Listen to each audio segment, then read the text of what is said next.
Participe da Escola Bíblica de Casais da Assembleia de Deus em Curitiba, que acontecerá de 16 a 19 de setembro. O evento será gratuito e totalmente online pelas mídias sociais da igreja. Preletores, Pastor Pablo Arthur, Pastor Aguinaldo Bete e Pastor Neilson Silva.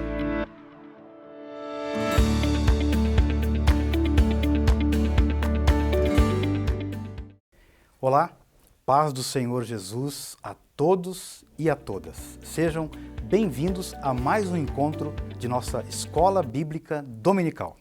Nessa oportunidade, estudaremos a lição de número 10, cujo título é Provai se os Espíritos são de Deus.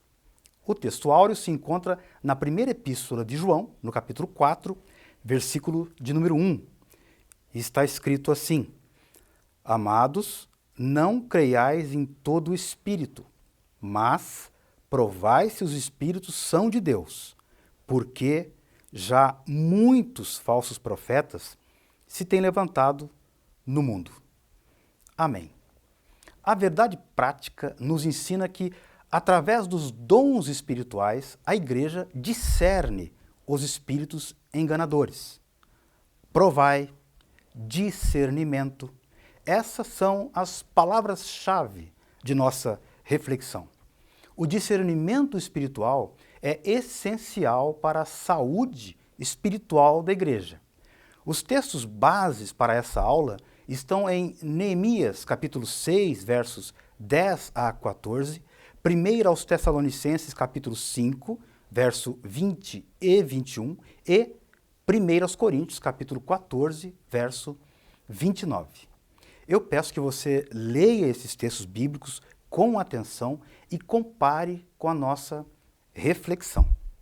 Na lição de hoje, queremos refletir sobre como discernir os espíritos e julgar a profecia. Observe, julgar a profecia. A Bíblia nos ensina a não julgar as pessoas, mas ela nos ordena a julgar as profecias. Nem tudo o que se diz em um púlpito pode ser recebido como sendo da parte de Deus. Em 2 aos Tessalonicenses, capítulo 2, verso 2, o apóstolo Paulo escreve para que não vos movais facilmente do vosso entendimento, nem vos perturbeis, quer por espírito, quer por palavra, quer por epístola, como de nós, como se o dia de Cristo estivesse já perto.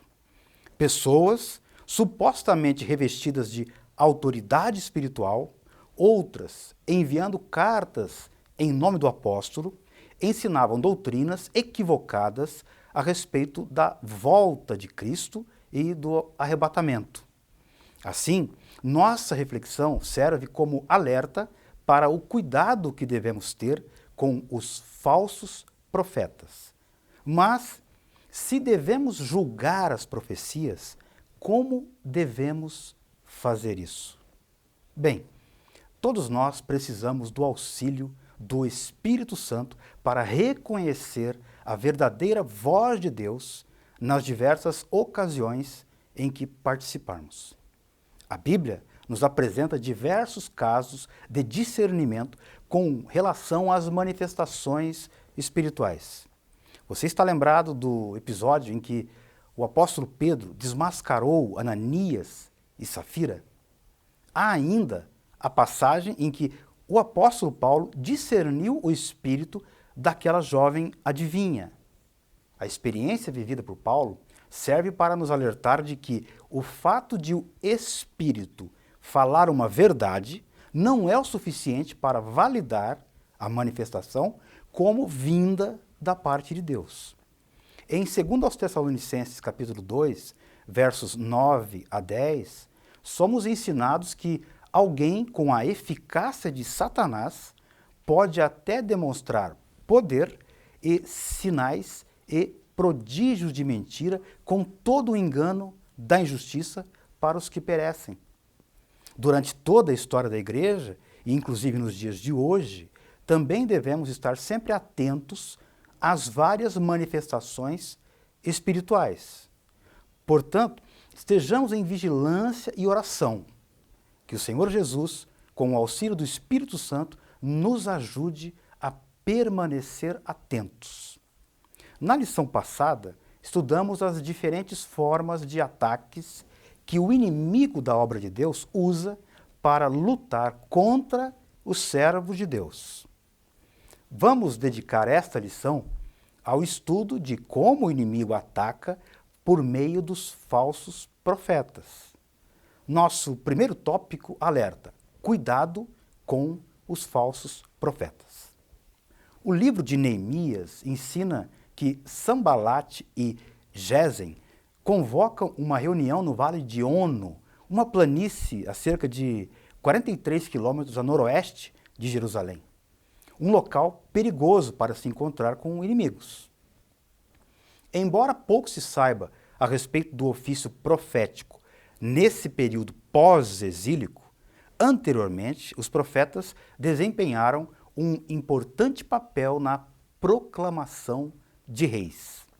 O Reino do Norte, Israel, passou a existir por meio de um anúncio profético. Primeiro livro de Reis, capítulo 11, versos 29 a 39, registra este momento. E as principais dinastias do norte, Jeroboão, Baasa, Onri e Jeú, surgiram e caíram de acordo com as proclamações proféticas.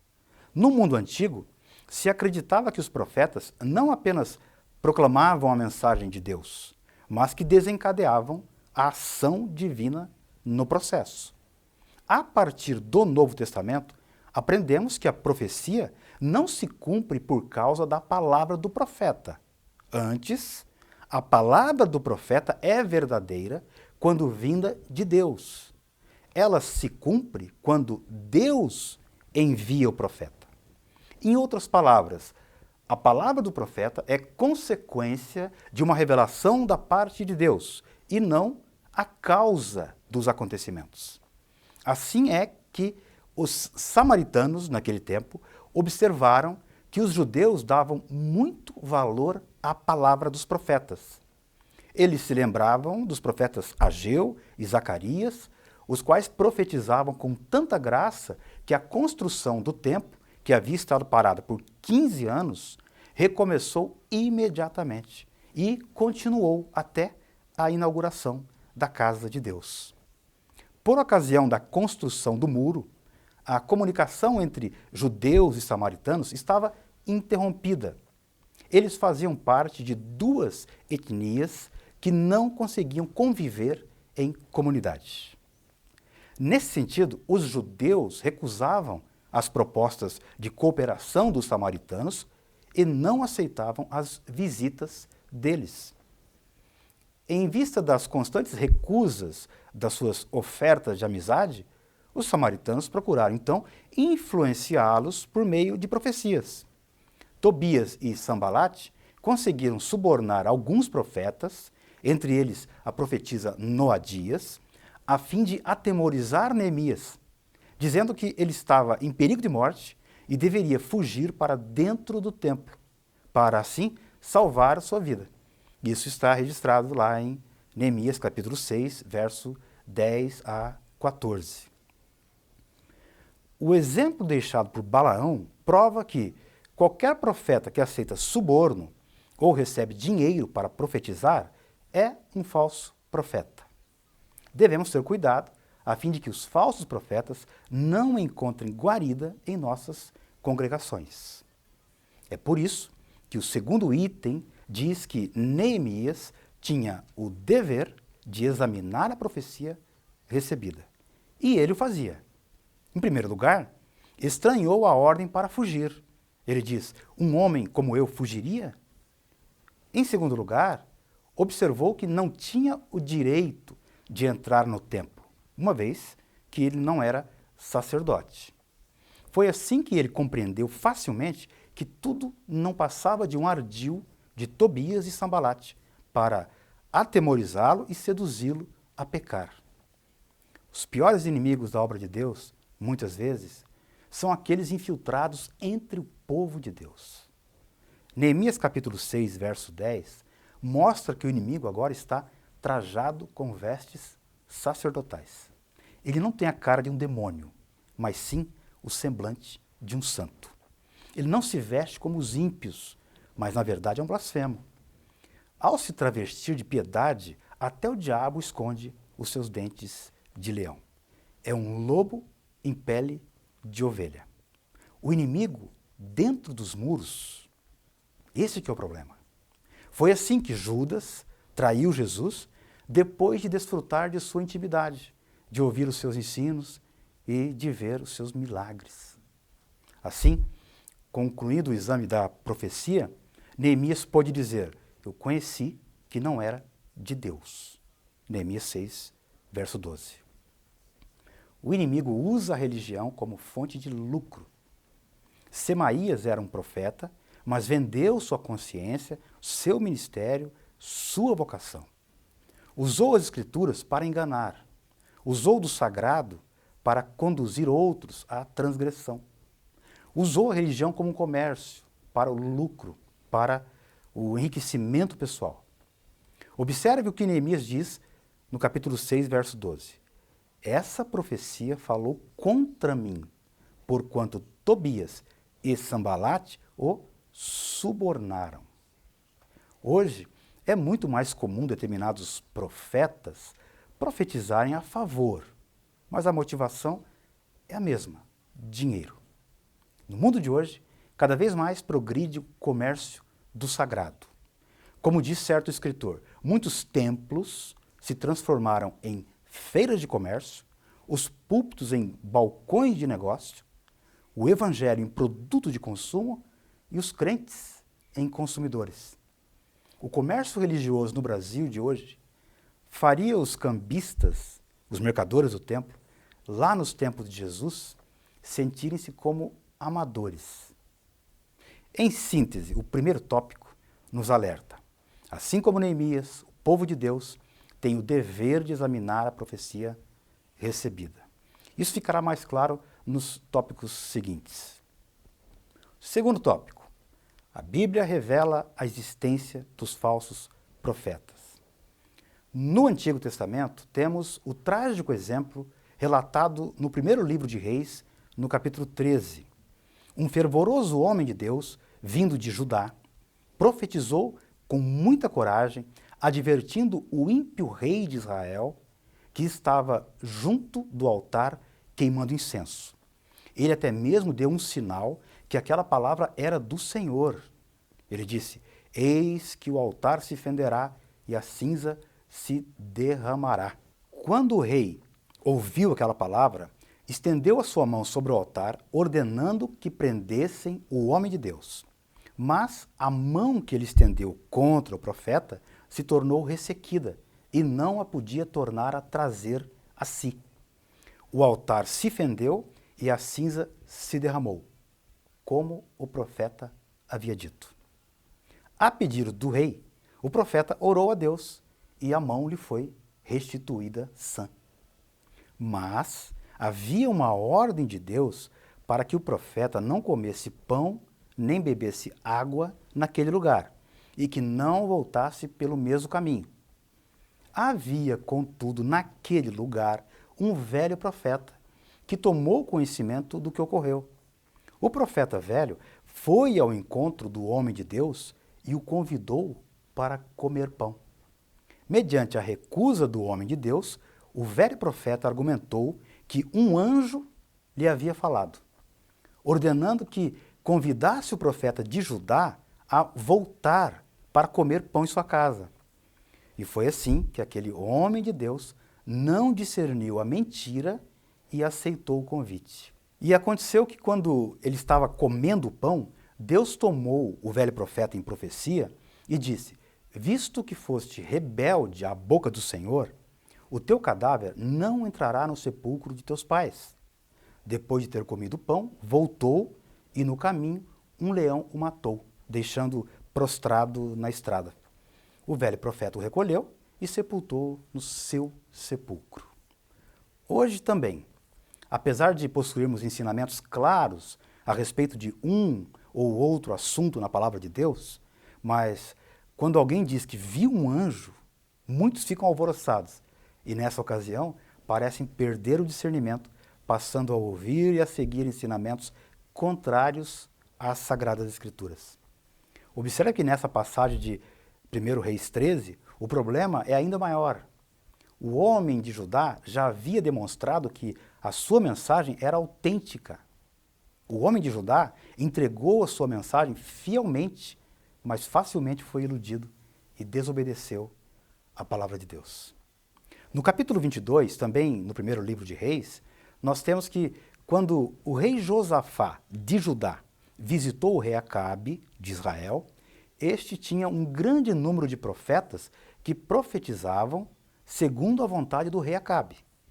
Então o rei Josafá perguntou: não há aqui algum outro profeta do Senhor? E o rei Acabe respondeu que havia o profeta Micaías. Os que foram buscar a Micaías lhe disseram: vês aqui que as palavras dos profetas, a uma voz, predizem coisas boas para o rei. Seja, pois, a tua palavra como a palavra de um deles, e fala bem. Olha isso. Todos predizem coisas boas. É muito bom ouvir coisas boas, não é verdade? Mas nem sempre significa que a mensagem venha de Deus. Micaías, o verdadeiro profeta, disse: o que o Senhor me disser, isto falarei. Como Micaías profetizou, assim aconteceu. Acabe morreu na batalha. Nos dias de Jeremias, também havia falsos profetas, e com suas profecias combatiam a palavra de Deus que havia sido confiada a Jeremias. Veja, por exemplo, Jeremias 29, versos 21 a 23. Ainda nos dias de Jeremias, falsos profetas conseguiram influenciar alguns dos sacerdotes e enganar o povo por meio deles. Dessa maneira, o povo se desviava dos caminhos de Deus e se recusava a ouvir as verdadeiras palavras de Deus anunciadas por Jeremias. Moisés, Jeremias, Ezequiel, todos tiveram que, a seu tempo, combater arduamente os falsos profetas e os seus ensinos heréticos. No período da formação do Novo Testamento, os falsos profetas continuam tentando iludir o povo de Deus. Quando Jesus apareceu para João na ilha de Patmos, ele advertiu a igreja em Tiatira. Aquela igreja havia permitido que uma mulher, falsa profetisa, ensinasse e enganasse os membros daquela igreja, prostituindo-os. Apocalipse 2, versos 22 a 23, chama ela de Jezabel, igual a esposa do rei Acabe, que levou o povo do antigo Israel a se prostituir com a idolatria. O próprio Cristo, ainda em seu ministério terreno, adverte que nos últimos tempos aparecerão falsos profetas. No sermão profético do Senhor Jesus, em Mateus 24, ele ensina que a comunidade cristã, na sua relação com o mundo e na sua vida inteira, deverá experimentar ásperas perseguições. A essas dificuldades externas somam-se as dificuldades internas, até mesmo mais perigosas. Jesus fala da presença de escândalos, traições e ódios, mas também fala da ação nefasta de falsos profetas. A tentação não vem só de fora, mas também e, sobretudo, de dentro. Estamos vivendo o ressurgimento de um gnosticismo, de outros evangelhos, de falsos evangelhos. O engano religioso está em alta. Novas seitas, novas igrejas, novas doutrinas, falsos profetas, falsos cristos, falsas doutrinas, falsos milagres. E a mentalidade capitalista e o comércio já se introduziram nas igrejas. As velhas indulgências da Idade Média reaparecem com uma nova roupagem. É aquilo que os especialistas da moda chamariam de releitura. Muitos prédios com placas de igreja são verdadeiras praças de barganha. O espírito do anticristo está operando grandemente desde o tempo em que o apóstolo João escreveu a sua primeira epístola. Você pode ver isso na primeira epístola de João, no capítulo 2, verso 18, por exemplo, e no capítulo 4, versos 2 e 3.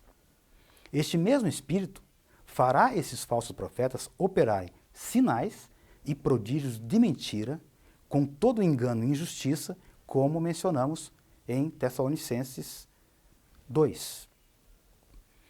Prezados, guardem essa verdade no coração. Tanto no Antigo quanto no Novo Testamento, a Bíblia revela a existência de falsos profetas. A história da igreja também relata o incontável número daqueles que já apareceram por aí. É preciso discernimento espiritual para não cair no engano. Passemos para o nosso terceiro tópico. Devemos julgar as profecias. Para esse tópico, observemos alguns trechos claros nas epístolas do apóstolo Paulo. Primeiro, Deus quer a sua igreja revestida com todos os dons do Espírito Santo. A igreja em Corinto é um bom exemplo para entendermos isso. Paulo se dirige a ela dizendo que nenhum dom lhe faltava. 1 Coríntios 1, 7. Mas, ao mesmo tempo, no capítulo 3, diz que eram carnais, meninos. Tinham todos os dons, mas era uma igreja imatura. Isso representa um perigo no seio das comunidades cristãs. A presença de dons não é sinônimo de maturidade espiritual e muitos se deixam levar. Segundo, o próprio despertamento espiritual renova os dons. A igreja de hoje precisa de um urgente despertamento espiritual.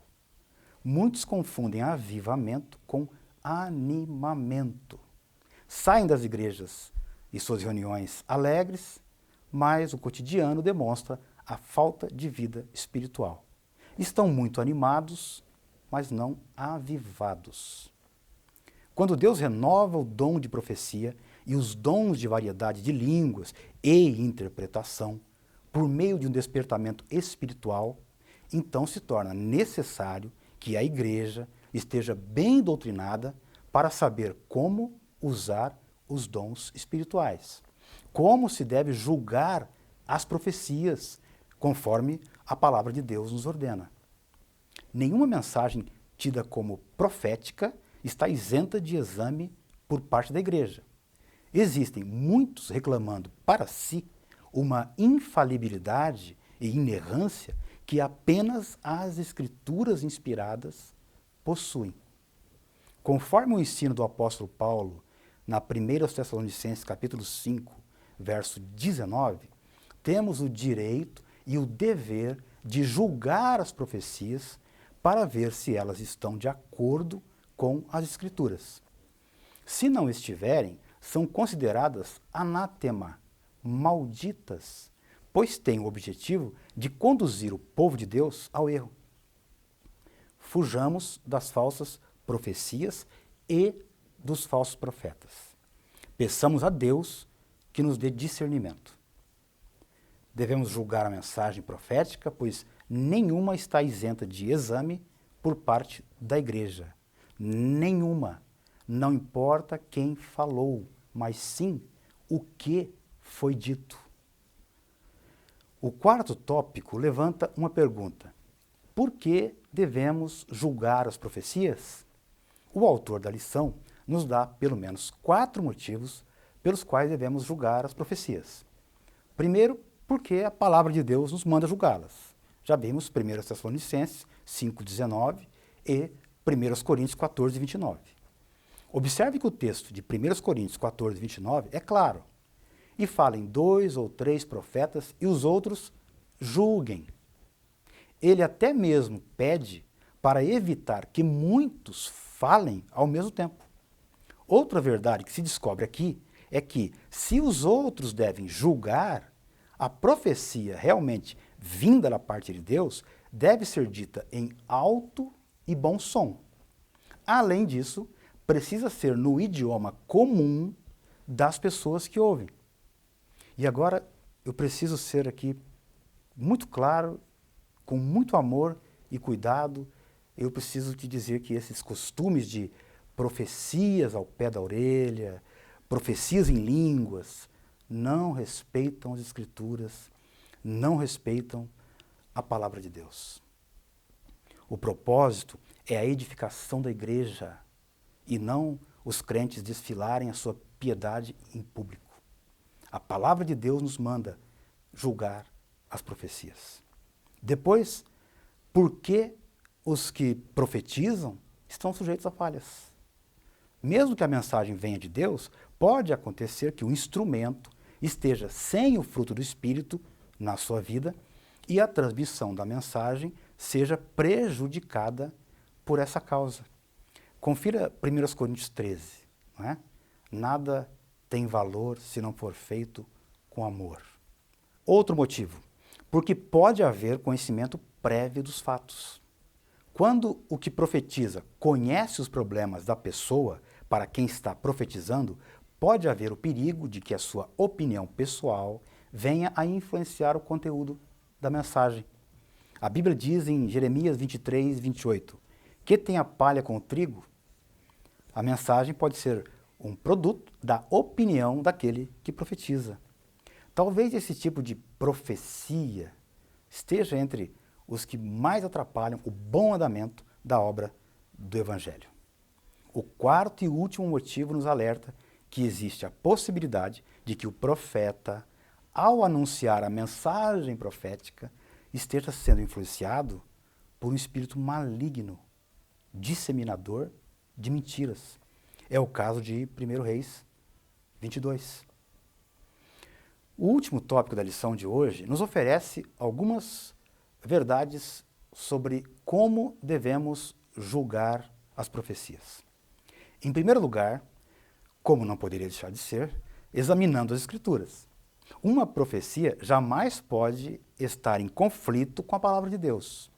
A palavra de Deus é o prumo, como dizia o profeta Amós. A palavra de Deus é perfeita, declara o salmista. Uma mensagem que estiver em desacordo com a palavra de Deus, seja ela transmitida por quem for, até por um anjo do céu, está reprovada e deve ser rejeitada, pois é anátema. Paulo ensina isso em Gálatas 1:8. A expressão discernir em 1 Coríntios 2, 14 e 15 vem do verbo grego anakrino, eu julgo, e significa tentar descobrir a natureza ou a verdade de algo através de um cuidadoso estudo, avaliação e juízo, ou então examinar bem, investigar, estudar a fundo. E é o mesmo vocábulo usado em Atos 17:11 para se referir aos bereanos, que examinavam bem as Escrituras. Ao examinarem bem as Escrituras, os bereanos não foram tidos por incrédulos, frios espiritualmente, mas sim por nobres. E eu repito, não importa quem falou, mas sim o que foi dito. A segunda maneira de julgar as profecias é através do dom de discernimento de espíritos. A Bíblia diz que o que é espiritual discerne bem tudo. Devemos buscar incansavelmente receber de Deus este dom. Quando uma profecia é inspirada por Deus, aquele que tem discernimento logo a reconhece. Quem anda na luz, conhece e pratica a palavra. Deste modo, o espírito de mentira não o engana com suas falsas profecias. O discípulo, que é uma ovelha do Senhor, conhece sempre a voz do seu pastor, que é Cristo, o Senhor, assim como a noiva conhece a voz do seu amado. Que Deus nos fortaleça para que possamos julgar a profecia por meio das Escrituras Sagradas e do dom do discernimento de espíritos. Se nos dedicarmos mais ao estudo das Sagradas Escrituras, não seremos facilmente enganados. Infelizmente, muitas igrejas hoje são ludibriadas porque não têm mais as Sagradas Escrituras como a sua única regra de fé e de conduta. Para concluirmos a aula de hoje, vejamos algumas considerações. O inimigo mais perigoso é aquele infiltrado no meio do povo de Deus. Ao invés de pregar a palavra, muitos a usam para ganhar dinheiro e enganar. Muitos profetizam em nome de Deus, guiando até mesmo pessoas simples com sonhos, visões e revelações que não encontram respaldo nas Escrituras. Eles torcem a palavra e ainda fazem a massa errar. Quando as profecias são provadas, o conceito e a consideração dos dons espirituais são conservados. Assim, a sã doutrina é preservada de qualquer influência e erros humanos e o Espírito Santo tem liberdade de usar os seus servos conforme a sua soberana vontade. Lembre-se, o primeiro passo para julgar uma profecia é examinar as Escrituras. Meu desejo é que Deus guarde em nossos corações que devemos julgar as profecias, porque a palavra de Deus mostra que os que profetizam são sujeitos à falha, podem ter conhecimento prévio dos fatos ou mesmo estarem sob influência maligna. Quando provamos as profecias, estamos em condições de corrigir e doutrinar a pessoa que usou erradamente o dom. Ficamos com o bom e rejeitamos o que não veio de Deus. Mas lembre-se de que, embora exerçamos um dom até a sua capacidade máxima, tudo será fútil sem o amor. Stanley Horton adverte que, evidentemente, temos apenas o conhecimento parcial e é só o que conseguimos compartilhar. Os dons devem ser testados, devem estar sujeitos aos mandamentos do Senhor.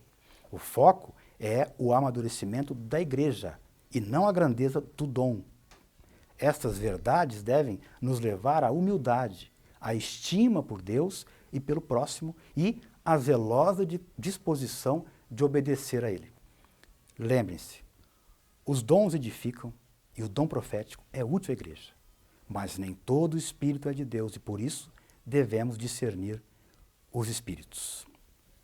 Eu quero ler para você uma citação de Bernardo de Clairvaux, ou Bernardo de Claraval, que está no livro Comentário Devocional da Bíblia, e diz assim: se você observar alguma coisa má dentro de si mesmo, corrija.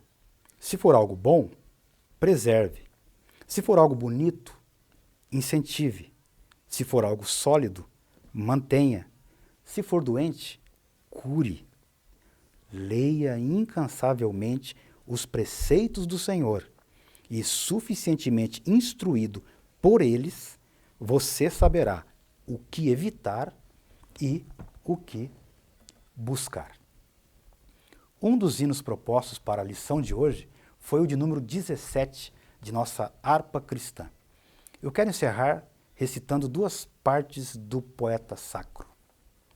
Nas horas que passo pensando em Jesus, as trevas desfaço, buscando a luz. Que horas de vida tão doces para mim, Jesus me convida que eu suba para si. Que coisa mais bela, ó, que luz sem véu, Jesus me revela mistérios do céu. Que o Senhor vos abençoe e até o próximo encontro, se Deus permitir.